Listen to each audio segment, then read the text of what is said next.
ముందుగా మనం బ్రహ్మర్షి పత్రిజీకి నా ప్రణామములు. ఈ పిఎంసి ఛానల్ వాళ్ళకి, యూనిట్ సభ్యులందరికీ కూడా నాకు ఈ అవకాశం ఇచ్చినందుకు ధన్యవాదములు. వ్యూయర్స్ అందరికీ కూడా ధన్యవాదములు. అసలు ధ్యానం అంటే ఏంటి, ఈ ధ్యానంలోకి నేను ఎలా వచ్చానో చెప్తాను. నేను చిన్నప్పటి నుంచి కూడా దైవభక్తితో పెరుగుతూ ఉండేదాన్ని. నా పేరు ఉషారాణి అండి. నేను హై స్కూల్లో టీచర్గా పనిచేస్తాను, మున్సిపల్ హై స్కూల్లో. అలా ఉన్నప్పుడు నాకు దైవం అంటే ఏంటో అర్థమయ్యేది కాదు. ఏంటి దైవము, ఈ పూజలు ఏంటో, ఈ పునస్కారాలు ఏంటో, అసలు ఎందుకు చేస్తున్నామో ఏంటో ఏం తెలిసేది కాదు. దేవుడి గుడి అంటే వెళ్ళటం, ఏదో పూజ చేయటం, వాళ్ళు చెప్పిన స్తోత్రాలు చదవటం, అదే భక్తి అనుకుంటూ వచ్చాం. కానీ వయసు పెరుగుతున్న కొద్దీ మనకు తెలుస్తుంది ఇది కాదు, ఇంకేదో ఉంది. సత్యం అంటే ఏంటి అది తెలుసుకోవాలి. దానికోసం అని చెప్పేసి నేను చాలా యోగా ఆశ్రమాలు అవి తిరగడం జరిగిందండి. రేకి మాస్టర్ అంటే రేకికి వెళ్ళాను, అలాగే సోమనాథ మహర్షి అంటే వెళ్ళాను. ఎక్కడికి వెళ్ళినా నాకేం అసంతృప్తిగా ఉంది. చివరికి ఎంత విసుగొచ్చిందంటే, అన్నీ ఎక్కడికి వెళ్ళినా వాళ్ళు ఏదో స్తోత్రాలు చెప్పడం, చేయటం, డబ్బు, అక్కడికి వెళ్తే అది ప్లే చేయడం రోలు, ఇవన్నీ చూసిన తర్వాత నాకు ఒకటి అనిపించింది. నేను చిన్నప్పటి నుంచి ఆరాధించే వెంకటేశ్వర స్వామికి ఒకటే చెప్పాను, నేను ఇంకెక్కడ తిరగలేను, నాకు ఒక లైవ్ గురువుని చూపించు, నాకు సత్యం తెలియాలి, ఆధ్యాత్మిక సత్యం అంటే ఏంటో తెలియాలి అసలు అని చెప్పి అనేసి ఊరుకున్నాను. ఇక తర్వాత నా జీవితంలో అనుకోకుండా ఒక సీడీ రూపంలో నా జీవితం మార్పు వచ్చిందండి. ఒక సీడీ తీసుకొచ్చారు మా వారు ఒకరోజు. అది ఏంటంటే మన పిరమిడ్ స్పిరిచువల్ సొసైటీలో అందరికీ తెలుసు, ఒక అబ్బాయి కూర్చుని ధ్యానం చేస్తుంటాడు, పైనుంచి ఎనర్జీ వస్తుంటుంది. ఆ స్పిరిచువల్ సీడీ అన్నమాట. ఎవరో తెచ్చిచ్చారు నాకు. మా వారు తెచ్చిచ్చిన తర్వాత చూశాను. చూస్తే దాంట్లో ఉంది, ధ్యానం అంటే శ్వాస మీద ధ్యాస, ఆలోచన రహిత స్థితిలో కూర్చోవటం, నువ్వు ఈ లోకాలకు వెళ్ళటం. ఆ సీడీ అంతా చూశానండి. చూసిన తర్వాత అదే రోజు రోడ్డు మీద వెళ్తుంటే వండర్ వరల్డ్ వాళ్ళు ధ్యానము దాని పద్ధతులు అనే బుక్స్ పెట్టారు. అది కొనుక్కున్నాను. ఈ రెండు టాలీ చేసి చూసుకుని చదువుకున్నాను. నేను ప్రతిరోజు ఓం నమో వెంకటేశ్వర చదువుకుంటూ ఉండేదాన్ని. సరే అప్పుడు అనుకున్నాను అనమాట, రోజుకు 1 గంట సేపు వీళ్ళు చెప్పినట్టు శ్వాస మీద ధ్యాస చేద్దాం, రోజంతా నామం చేసుకుంటాం, ఎలాగో అలా అనుకుంటూ ఉన్నాను నేను. అలా అనుకుంటూ ఉన్నప్పుడు ధ్యానం నా జీవితంలోకి ఎంటర్ అయిందండి. ధ్యానంలో ఎంటర్ అయిన తర్వాత అలా నేను ఇంట్లోనే చేసుకుంటున్నా, ఏ గురువు లేదు, ఏం లేదు. ఆ సీడీ చూసుకుని ఆ సీడీలో చెప్పిన ప్రకారం ఉదయం సాయంత్రం ఒక అరగంట గంట అలా శ్వాస మీద ధ్యాస, ఆలోచన రహిత స్థితిలో కూర్చోవడం అలవాటు చేసుకున్నాను. అలా చూసుకుంటూ ఉండగా ఒక రోజు టీవీలో స్క్రోలింగ్ వెళ్తోంది. పిరమిడ్ వ్యవస్థాపకులు బ్రహ్మర్షి పత్రిజీ రాక చీరాల అని చెప్పేసేసి చూశాను. నాకు అర్థమైంది, ఓహో నేను చేసే ధ్యానానికి ఈ సీడీకి ఏదో సంబంధం ఉంది. సో ఒకసారి వెళ్ళి చూద్దామని చెప్పేసి దానికి వెళ్ళాను. నేను, నా భర్త, మా పిల్లలు అందరం సాయంత్రం పూట వెళ్ళటం వల్ల అక్కడ ఏమైందంటే, హాయిగా అందరూ ధ్యానం చేస్తున్నారు. మాకైతే ఏం తెలియదు. ధ్యానం వెనకాల కూర్చున్నాం లాస్ట్ సీట్లో. పత్రిసారి స్టేజీ మీద పక్షి జాతిని బట్టి పరగహింసల బట్టి ఆ పద్యం పాడి వివరించి చాలా అద్భుతంగా చెప్పారనమాట ఆయన సత్సంగం. సరే ఆ సత్సంగం విన్నాము. మాకు ఏమీ తెలియదు. అక్కడ ఉన్న ఒక అమ్మాయిని అడిగాం, అమ్మ ఏంటి ఇక్కడ ఈ విషయాలు ఏంటి అని అడిగితే వాళ్ళందరూ టోపీలు పెట్టుకుని ఉన్నారు, తల మీద పిరమిడ్ టోపీలు. వాళ్ళని అడిగాను అనమాట, ఏంటి అసలు విషయం మీరు చెప్పండి నాకంటే. ఒక 10 మంది ఉంటే నేను మీ ఇంటికి వచ్చి చెప్తామండి ధ్యానం, మీరు 10 మంది అనుకుంటే నాకు ఫోన్ చేస్తే మేము వచ్చి చెప్తామని చెప్పారు. చాలా ఆశ్చర్యం వేసింది. డబ్బు ఇస్తేనే కానీ ఈ రోజుల్లో 10 మంది ఉంటే మన ఇంటికి వచ్చి చెప్పడం ఏంటి, చాలా ఆశ్చర్యంగా ఉందనిపించింది. ఆ తర్వాత పద్యం సార్ ఎంత రాగయుక్తంగా పాడి దానిలో అర్థాలు చెప్పారంటే, మా పిల్లలు ఆ రోజు అప్పుడు కొద్దిగా అన్వి తినేవాళ్ళు మా పిల్లలు. ఆ ఇంటికి రాగానే వాళ్ళు డెసిషన్ తీసుకున్నారండి. ఇదంతా 2007లో జరిగింది. ఇది 2007 ఫిబ్రవరి మార్చిలో జరిగింది. ఇంటికి రాగానే ఒకటే నిర్ణయం తీసుకున్నారు వాళ్ళు, మేము ఈ రోజు నుంచి మాంసాహారం ముట్టము అని చెప్పారు. అట్లాగే అప్పటి నుంచి ఇప్పటివరకు కూడా వాళ్ళు ఎవ్వరు కూడా ఎగ్తో సహా తీసుకోరండి. మా ఇంట్లో అంతా శాకాహార ఫ్యామిలీగా మారిపోయాం. ఆ ఒక్కరోజే పత్రిసారితో మేము మాట్లాడింది లేదు, ఏం లేదు, విన్నాం. ఆయన యొక్క స్పీచ్ విన్నాం. ఆయనతో షేక్ హ్యాండ్ కూడా తీసుకోవాలని తెలియదు మాకు, కనీసం ఆయన దగ్గరకు కూడా వెళ్ళలేదు. కానీ ఆ ప్రబోధం విన్న తర్వాత పిల్లల్లో కానీ మాలో కానీ అందరూ, మా పిల్లలు చాలా చిన్నవాళ్ళు అప్పుడు, ఒకడికి 7-8 ఏళ్ళు, ఒకడికేమో 5-6 ఏళ్ళు. వాళ్ళు కూడా ఇంటికి రాగా నిర్ణయం, మేము ఈ రోజు నుంచి ఏమి తినమని. మా హస్బెండ్ కూడా అసలు ఎప్పుడు ఇంకా జీవితంలో ఎగ్తో సహా టచ్ చేయకూడదు అని చెప్పేసి అనుకున్నాం ఆ రోజు. నేను ఎప్పుడు మాంసాహారిని కాదు, కానీ లైట్గా ఎగ్గు ఏదన్నా అంటే కేక్స్ అయి తినేదాన్ని. వాటిలో కూడా తినకుండా అలా శాకాహారిగా మార్చిన జీవితం పత్రిసారేనండి. ఆ రోజు నుంచి ఈ రోజు వరకు కూడా అందరూ శాకాహార ఫ్యామిలీగా మారిపోయింది. ఇక ధ్యాన కుటుంబంగా అంటే ఆ రోజు ఏమైందంటే ఇంకా ఇంటికి రాగానే 10 మంది ఉంటే చెప్తా ఉన్నారు కాబట్టి అక్కడ ఈ మా కొత్తపేటలో ఉన్న ఫ్రెండ్స్ అందరినీ పోగు చేసి సెలవు పెట్టి స్కూల్కి మా వారు కూడా సెలవు పెట్టి ఫ్రెండ్స్ తెలిసిన వాళ్ళందరి దగ్గరికి వెళ్ళి ఇలా రాత్రి మేము ఒక మీటింగ్కి వెళ్ళాము, మా ఇంటికి రండి, అందరూ సాయంత్రం సత్సంగం పెట్టుకుందామని అంటే అందరూ వస్తామన్నారు. మరి వీళ్ళందరూ వస్తామన్నారు. అసలు గురువు తెలియదు, చీరాల్లో ఎవరు చెప్తారో, శ్రీనివాసరావు గారిని ఆయన చెప్తారని తెలుసు, కానీ ఆయన అడ్రస్ ఏమీ తెలియదు. సరే నడుచుకుంటా వెళ్ళి బట్టల కొట్లో ఎంక్వైరీ చేసాం. ఇక్కడ బట్టల కొట్లో వ్యాపారం చేస్తుంటారట అన్నదమ్ములు, వాళ్ళు ఆదివారం మొన్న మీటింగ్ కండక్ట్ చేశారు. ఆయన పేరు శ్రీనివాసరావు అని కూడా తెలియదు మాకు. ఇట్లా ఆదివారం మీటింగ్ కండక్ట్ చేశారు, ఆ వ్యక్తులను మాకు పరిచయం చేయండి, మాకు కావాలి అని చెప్పేసి అడిగితే వాళ్ళని పరిచయం చేశారు. ఆయన రావటం మా ఇంటికి అక్కడ ఒక 50 మందిని పోగు చేసాం ఒక్క రోజులోనే. అందరికీ ధ్యానం చెప్పడం, ఇక్కడ అందరినీ ధ్యాన కుటుంబాలు చేసేసారండి. చాలామంది ఆ 50 మందిలో అప్పుడు అందరూ కూడా చాలామంది ధ్యాన కుటుంబం ఇప్పటికీ అందులో ఉండిపోయారు ధ్యానంలో. ఇంకా వాళ్ళ నుంచి పక్కన విస్తరించింది. వాళ్ళతో పాటు అందరూ ధ్యానం చేయడం నేర్చుకున్నాము చక్కగా. సార్ ఏం చేశారంటే ఒక 3 రోజులు 4 రోజులు వచ్చి నాకు ధ్యాన ఆంధ్రప్రదేశ్ బుక్స్, కొన్ని పిరమిడ్ బుక్స్ ఇచ్చి మీరు టీచర్ చదవండి, మీరు క్లాసులు చెప్పగలరు అని చెప్పేసి ఆయన నాకు ఇచ్చారు. నేను కూడా ఆ క్లాసులే చదివి ఆ బుక్స్ చదివి క్లాసులు చెప్పడం నేర్చుకున్నాను. వెంటనే అసలు 10 డేస్లోనే ధ్యానంకి వచ్చిన 10 డేస్లోనే నేను క్లాసు స్టార్ట్ చేసి చెప్పడం, ఆ సత్యం తెలుసుకోవడం జరిగింది. ఇంకే ఇన్స్టిట్యూట్లు ఏమీ తిరగలేదండి ఇన్ని సంవత్సరాల నుంచి. ఎప్పుడైతే ధ్యానంలోకి వచ్చామో తెలిసింది సత్యం అంటే ఏంటో తెలుసుకున్నాను. ఏంటంటే భగవంతుడు కేవలం అంటే విగ్రహంలో మాత్రమే కాదు, ఈ అంతటా వ్యాపించిన అంతటా భగవంతుడు నిండి ఉన్నాడు. ఇది విశ్వవ్యాపకమైన భగవంతుడిని మనం కేవలం ఒక రూమ్లోనో ఒక చోట పూజకి పునస్కారానికి పరిమితం చేస్తున్నాం. అది కాదు, నీలో నాలో అంతటా దాగి ఉన్న ఆ పరమాత్మని మనం తెలుసుకున్నాము. ఆత్మ మనలో ఉండేది ఆత్మే, పక్క వాళ్ళలో ఉండేది ఆత్మే, అందరిలో ఉండేది ఆత్మే. ఇవన్నీ కూడా తెలుసుకోగలిగాము. ధ్యానంలోకి రాకముందు అందరిలో లోపాలు కనిపించాయి మనకి. నాకు ధ్యానంలోకి వచ్చాక ఎవరిలో లోపాలు కనిపించవండి. ఎందుకంటే ఎవరి ఆత్మ స్థితి వారిది, ఎవరి యొక్క కర్మానుసారం వాళ్ళ యొక్క పరిస్థితులు ఉంటాయి. ఇవన్నీ కూడా నాకు ఆత్మ ధ్యానంలోకి వచ్చాకే జ్ఞానం తెలిసిందండి. అనంతమైన జ్ఞానాన్ని తెలుసుకున్నాం. ఎందుకంటే పిరమిడ్ సొసైటీలో ఉన్న బుక్స్ ఎక్కడ దొరకవండి.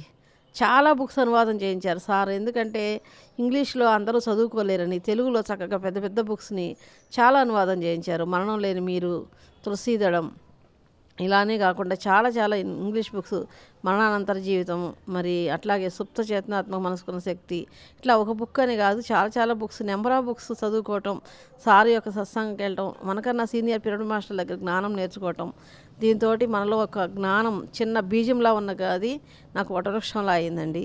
నాకు జీవితంలో ధ్యానానికి రాకముందు అందరిలో తప్పులు, నా జీవితం పట్ల నాకు అసంతృప్తి అట్లా ఉండేది.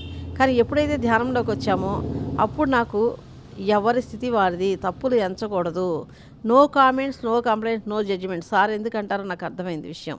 స్టేట్మెంట్ రూపంలో కాదు, నాకు వాస్తవంగా అర్థమైంది. ఎందుకంటే ఎప్పుడు కంపేర్ చేసుకుంటావో అప్పుడు ఏమవుతుందంటే నీకు దుఃఖం వస్తుంది. నీకున్న స్థితిలో నువ్వు ఎంజాయ్ చేస్తావు, చక్కగా ఉంటావు. కానీ ఎప్పుడైతే పక్కవాడితో బెరీజ్ చేసుకుంటావో నీకు దుఃఖం వచ్చేస్తుంది. అరే వాడికి నాకన్నా మంచి ఇల్లు ఉంది, అరే వాడికి నాకన్నా గొప్ప ఆస్తి ఉంది అని ఇలా. కానీ ఎప్పుడు కింద వాళ్ళని చూస్తేనేమో అహంకారం వస్తుంది, వాళ్ళకి ఏమీ లేదు మనకి ఇంత ఉందని. సో కింద వాళ్ళని చూసి అహంకారం తెచ్చుకోకూడదు, పై వాళ్ళని చూసి ఇన్ఫీరియారిటీ ఫీల్ అవ్వకూడదు. ఇలాంటి ఎన్నో విషయాలు ధర్మంగా అంటే పిరమిడ్ స్పిరిచువల్ సొసైటీ అంటేనే ఆచరణ అండి. ఒక జీవితం ఎలా జీవించాలో తెలుసుకుంటాం, ఎంత చక్కగా జీవించాలో తెలుసుకున్నాను నేను పత్రిసార్ ద్వారా. యుక్త ఆహారం ఎలా తీసుకోవాలి, యుక్త భాషణం ఎలా మాట్లాడాలి, యుక్త ఆలోచనలు ఎలా ఉండాలి, ఇలా సరికాని జీవితం కాదు, సరి అయిన జీవితం ఎలా జీవించాలో నేర్చుకున్నాం. ఇప్పుడు మా 2 పిల్లలు కూడా బీటెక్లు అయిపోయినాయి. మా హస్బెండ్ ఐటీసీలో చేస్తారు. వాళ్ళందరూ కోఆపరేషన్ తోటి నేను చాలా క్లాసెస్ అవి కూడా చెప్పొస్తుండేదాన్ని. అలాగే మా ఇంటి మీద పిరమిడ్స్ కూడా కట్టాం మేము.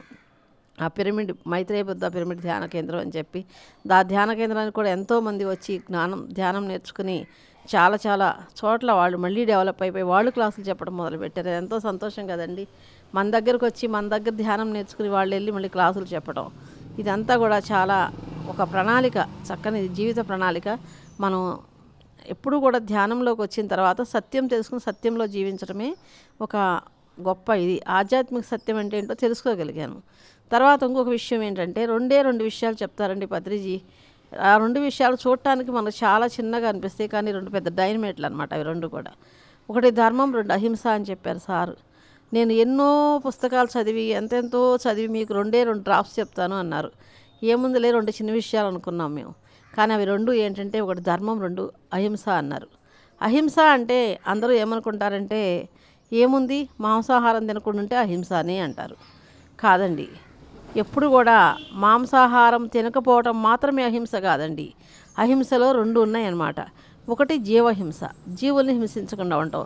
2 తోటి వారిని బాధ పెట్టకుండా ఉండటం. ఇది చాలా ఇంపార్టెంట్ అండి. మనం తెలిసి కానీ తెలియక కానీ పక్కవాళ్ళ మనోభావాలని బాధ పెట్టి కించపరిస్తే అది కూడా హింస కిందే వస్తుందండి. కేవలం జీవుల్ని హింసించకపోవటం కాదు, పక్క వారిని మనం బాధ పెట్టకుండా ఉండటం కూడా ఒక గొప్ప సూత్రం అన్నమాట. అహింసలో అది మంచి గొప్ప ప్రిన్సిపల్ అన్నమాట. ఒక జీవుల్ని చంపకుండా ఉండటము, మాంసాహారం తినకుండా ఉండటం ఒక్కటే కాదు, ఎవరిని కూడా, ఏ ఒక్కరిని, మన కుటుంబ సభ్యులను కూడా, ఆఖరికి ఇంట్లో వాళ్ళే కదా అని చెప్పి, మన పిల్లలే కదా అని చెప్పి మన పిల్లల్ని కూడా మనం విపరీతంగా బాధ పెట్టడం కూడా కరెక్ట్ కాదనమాట. ఏదైనా సరే వాళ్ళ భావాలకు తగ్గట్టు మనం కూడా చక్కగా ప్రవర్తించడం కూడా ఒక అహింస అని చెప్పేసి తెలుసుకుని ఆ ప్రకారం ఆచరిస్తూ వస్తున్నాం. 2 ధర్మం అనేది చాలా సూక్ష్మమైందండి. ప్రతి క్షణము మనం ఎప్పుడైతే ధ్యానం చేస్తామో, ధ్యానంలో ఉంటామో, మన అంతరాత్మ హెచ్చరిస్తుంది. ఒక పని చేయంగానే, ఏయ్ నువ్వు తప్పు చేస్తున్నావు, ఒక మాట మాట్లాడంగానే హెచ్చరిస్తుంది, ఏయ్ నువ్వు తప్పు మాట్లాడావు. అంతలా మనం ధర్మాన్ని ఆచరించాలండి. ఎందుకంటే ధర్మం తెలియకముందు నీ జీవితం వేరు, ధర్మం తెలిసిన తర్వాత జీవితం వేరండి. ఒక చిన్న పిల్లవాడు తీసుకొచ్చి నీళ్లు పారపోస్తే మనం ఏమనమండి. కానీ అది ఒక పెద్ద పిల్లవాడు నీళ్ళు పారపోస్తే, ఏమిరా బుద్ధి లేదు, నీళ్ళు వేస్ట్ చేస్తున్నావు అంటాం. మరి అలాగే ఒక స్టూడెంట్ తప్పు చేస్తే తప్పు లేదు, ఒక గురువు తప్పు చేయకూడదు. అట్లాగే మరి మన ఇంటి ముందు సైకిల్ ఆడుకుంటూ ఉంటాం, ఏం కాదు. కానీ రోడ్డు మీదకి వెళ్ళి తొక్కితే, సైకిల్ ఎలా అడ్డదిడ్డంగా తొక్కితే ఏమవుతుందండి? యాక్సిడెంట్లు అవుతాయి. అట్లాగే ధర్మం విషయంలో కూడా, ధర్మం తెలిసి వ్యవహరించిన వ్యక్తి తప్పు చేయకూడదు.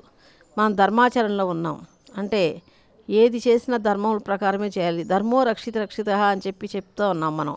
సూత్రం కాదండి, నిజమే. అది ధర్మం మన రక్షిస్తుంది, చాలాసార్లు రక్షిస్తుంది మనం ధర్మంగా జీవిస్తే. అధర్మంగా జీవిస్తే శిక్షిస్తుంది. సో ధర్మం అనేది చాలా సున్నితమైన వ్యవహారం. ప్రతి క్షణము నీ అంతరాత్మ హెచ్చరిస్తూనే ఉంటుంది. నువ్వు చేసిన పని తప్పో ఒప్పో ప్రతి క్షణం మనం తెలియజేస్తూ ఉంటుంది. ధ్యానంలో మన ఉన్నత స్థితిలో ఉన్నప్పుడు మనకి వెంటనే ఒక తప్పు మాట మాట్లాడంగానే, అరే నువ్వు ఇది తప్పు మాట్లాడావు, అరే నువ్వు ఇది చేసావని హెచ్చరిస్తుందండి. నా జీవితంలో నాకు ఇప్పుడు అదే జరుగుతుంది. ప్రతి క్షణం నా అంతరాత్మ హెచ్చరిస్తుంది. నేను ఒక తప్పు చేయగానే, అరే నువ్వు తప్పు చేసావని వెంటనే అపాలజీ చెప్పుకుని దాన్ని సరి చేసుకోవటం. అలా ధర్మాచరణ చేస్తూ జీవిస్తున్నామండి. మనం ధ్యానంలో రాకముందు ఇంత ధర్మం తెలియదు, ఇంత ధర్మం ఇలా జీవించాలని తెలియదు. కానీ ఈ ధ్యానంలోకి వచ్చిన తర్వాత ధర్మంగా జీవించడం, మరి ఆనందంగా జీవించడం కూడానండి. ఎందుకంటే ఇక్కడ కంపారిజన్ లేదు, పక్క వాళ్ళతో మనకు లేదు. మన జీవితం, మన లక్ష్యం మనం. అలాగే ఇతరులను ప్రేమించడం కూడా మనకు పెరుగుతుందండి. ఎట్లా అంటే అందరినీ లవ్ చేస్తాం మనం, ఏ ఒక్కరిని ద్వేషించం. ఇక్కడ మన పట్ల తప్పుగా వ్యవహరించిన వాళ్ళని కూడా ప్రేమించే స్థాయికి ఎదుగుతామండి. అది అలవాటు చేసుకోవాలి కూడాను. ఎందుకంటే విశ్వంలో ప్రతి ఒక్క ఆత్మని మనం ప్రేమించాలి. ఎవరినైనా ద్వేషించామంటే అది మనకు శేషం. అంటే మనం కుడికలు భాగవతాలు చేసినప్పుడు ఎలా కింద శేషం ఉంటుందో అలా మనకు కూడా కర్మ మిగులుతుంది. సో అది మిగలకుండా ఉండాలంటే ప్రతి ఒక్క ఆత్మని మనం ప్రేమించాలి, ప్రతి ఒక్క జీవిని ప్రేమించాలి. అప్పుడే మనం ఒక కర్మ లేకుండా శేషంగా మిగిలి చక్కగా మనం ఉన్నత లోకాలకు వెళ్ళగలుగుతాం. ఎంత ఉన్నత లోకాలు ఉన్నాయంటే అంతంత ఉన్నత లోకాలకు మనం వెళ్ళాలి అంటే ఇక్కడ మన ధర్మం ఎంత చేస్తే, ఎంత మనం ధర్మాచరణ చేస్తూ ఆధ్యాత్మిక జీవితం గడిపితే అంత ఉన్నత లోకాలకు వెళతాం. ఇది ఒకరితో కంపారిజన్ కాదు, ఒక ఇది కాదు. సో మళ్ళీ ఇంకొక విషయం కూడా ఇక్కడ మన సొసైటీలో గొప్ప విషయం ఏంటంటే, ఒక జీవితం మనం జీవించేటప్పుడు అన్ని బాధ్యతలు వదిలేసి స్వార్థంగా, అది చాలా స్వార్థం అండి. హిమాలయాలకు వెళ్ళిపోయి తపస్సు చేస్తున్నాను అంటే అది చాలా స్వార్థం. ఎందుకంటే భార్యా బిడ్డల్ని, లేకపోతే భర్తని పిల్లల్ని, ఆడవాళ్ళైతే భర్తని పిల్లల్ని, మగవాళ్ళైతే భార్యా బిడ్డల్ని, అన్ని బాధ్యతల్ని వదిలేసేసి గాలికి వెళ్ళిపోయి నామానా నేను ధ్యానం చేసుకుంటాను, నేను ఎదుగుతాను అంటే అది స్వార్థం అవుతుంది. పత్రిసార్ అది ఇవ్వలేదు మనకి. పత్రిసార్ ఏం చెప్పారంటే మనకి చాలా చక్కగా జీవిస్తూ, కుటుంబంలో జీవిస్తూ, హాయిగా మన బాధ్యతలు మనం చేసుకుంటూ, ఏమాత్రం అంటే ఒక్క బాధ్యత కూడా వదలకుండా ధ్యానంలో ఎదగటం, ఇది చాలా గొప్ప విషయం. హిమాలయాలకు వెళ్ళిపోయి ఎవరైనా తపస్సు చేస్తారు, ఎవరైనా ఏమైనా చేయగలరు. కానీ మన సంసారంలో ఉంటూ నిర్వాణం, ఇది చాలా గొప్ప విషయం. ప్రతి క్షణము సంసారంలో ఉంటూ నిర్వాణం. ప్రతి ఒక్క రోజు ఏ ఒక్క బాధ్యత వదలకూడదు. కుటుంబ బాధ్యత చూసుకోవాలి, ఉద్యోగ బాధ్యత చూసుకోవాలి, ప్లస్ మన సంఘ బాధ్యత చూసుకోవాలి, మళ్ళీ ప్లస్ మన పిరమిడ్ ధ్యానం మన సొంత చూసుకోవాలి. ఇది గొప్ప విషయం. అన్ని పనులు చూసుకుంటూ ఏ ఒక్క బాధ్యత వదలకుండా చక్కగా ధర్మాచరణ చేసుకుంటూ మన ఆధ్యాత్మికంగా ఎదగటమే మన సొసైటీలో గొప్ప ఇదన్నమాట. నాకు అది చాలా బాగా నచ్చింది. అంటే ఏ ఒక్క బాధ్యత వదలము, కానీ ఆధ్యాత్మికంగా ఎదగటం ఎలాగో కూడా నేర్చుకోగలుగుతాం అన్నమాట. ఇవన్నీ కూడా దీంట్లో చాలా గొప్ప విషయాలండి. మరి అలా మనం ధ్యానం చేయటం అనేది ఎవరింటికి ఎక్కడ వెళ్ళక్కర్లా, మన సొంత ఇంట్లో కూర్చుని మనం ఎన్నో ఉన్నత లోకాలకు ఎదగొచ్చు అనమాట. అది మనం చాలా చక్కగా అర్థమవుతుంది. అలాగే బుక్స్ చదువుకోవటం, స్వాధ్యాయం కూడా 2 రకాలండి. ఇక్కడ బుక్స్ చదవటం జ్ఞానాన్ని పెంచుకోవటం ఒక రకమైతే, ప్లస్ అధ్యాయం మనని మన అధ్యయనం చేసుకోవటం.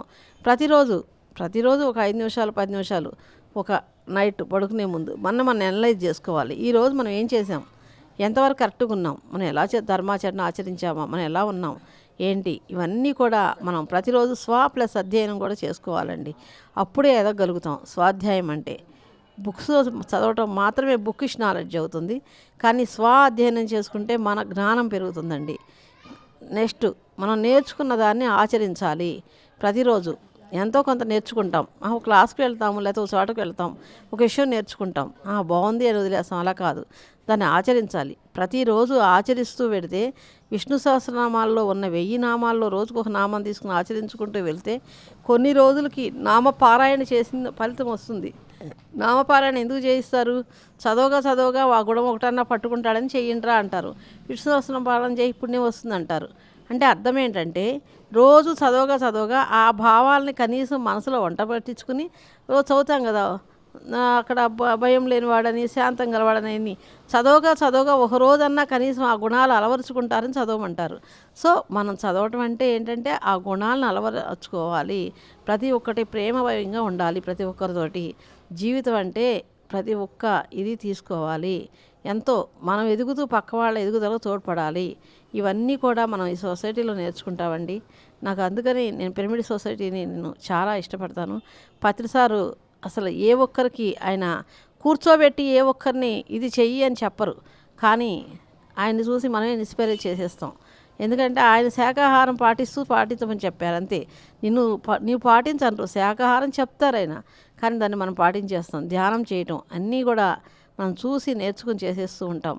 ఎంతో నేను ఎదిగానండి. ధ్యానానికి రాకముందు, ధ్యానానికి వచ్చిన తర్వాత మనస్థితి చూసుకుంటే ధ్యానానికి రాకముందు ఒకలా ఉంది నా స్థితి, కానీ ధ్యానంకి వచ్చిన తర్వాత ఎంతో ఆధ్యాత్మికంగా ఎదిగానండి నేను.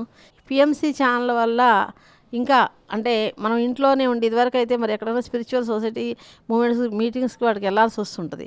కానీ ఇప్పుడు ఏమవుతుంది, మనకి పిరమిడ్ మెడిటేషన్ ఛానల్ రావటం వల్ల ఈ కొన్ని ప్రోగ్రామ్స్ వెళ్ళలేకపోయినా కూడా మన ఇంట్లో ఉండి కొంత జ్ఞానాన్ని పొందవచ్చు. పెద్ద మాస్టర్స్ చెప్పే అన్నీ కూడా ఎక్కడెక్కడికో వెళ్ళి వైజాగ్ లేదా హైదరాబాద్ ఇంకా ఎక్కడికో వెళ్ళి నేర్చుకోవాల్సిన జ్ఞానాన్ని కూడా మనం ఇంట్లో ఉండి మన ఇంట్లో హాయిగా టీవీ ద్వారా మొత్తం వీక్షించి నేర్చుకోవచ్చు. ఈ పిఎంసి ఛానల్ వల్ల మనకు ఇంకా బెనిఫిట్ ఉంది.